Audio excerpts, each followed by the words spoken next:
আমাদের এই ভাই আপনাকে কি কেউ ফোর্স করেছে, কেউ বাধ্য করেছে?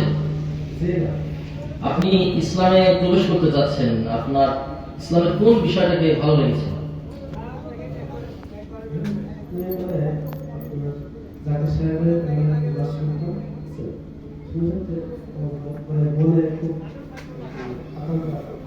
আলহামদুলিল্লাহ, আলহামদুলিল্লাহ। তো আমাদের কালেমা পাঠ করার পরে, শাহাদা পাঠ করার পরে অবশ্যই যে প্রসেস রয়েছে এগুলি মেনটেন করতে হবে, এগুলি করতে হবে।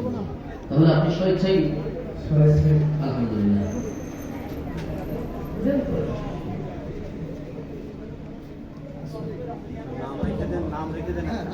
লিল্লাহি তাকবীর,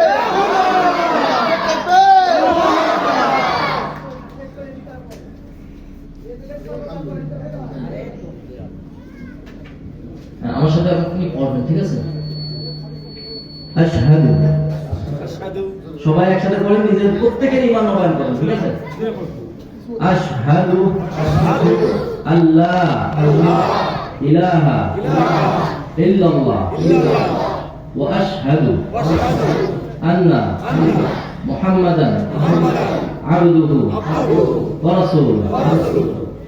আমি সাক্ষ্য দিচ্ছি আল্লাহ ব্যতীত সত্য কোন উপাস্য নেই, মুহাম্মদ সাল্লাল্লাহু আলাইহি ওয়াসাল্লাম আল্লাহ তাআলা বান্দা এবং রাসূল। আল্লাহু আকবার।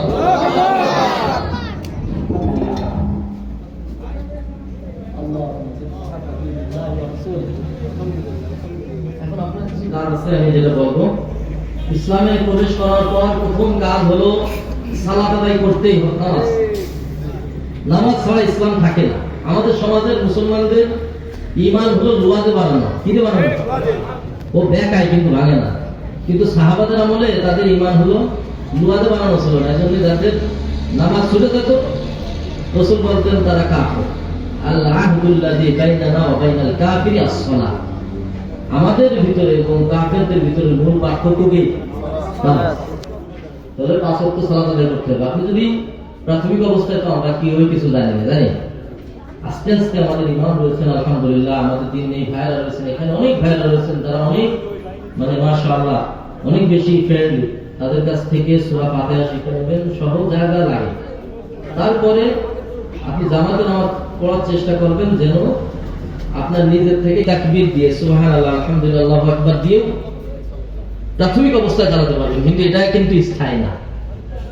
এবার আসেন, প্রথম নামাজ। দ্বিতীয় হল কি? রমজান মাসে যদি সুস্থ থাকেন, সফরে যদি না থাকেন, তাহলে রোজা রাখতে হবে। কিভাবে রাখতে হবে ইনশাআল্লাহ আপনি জানেন।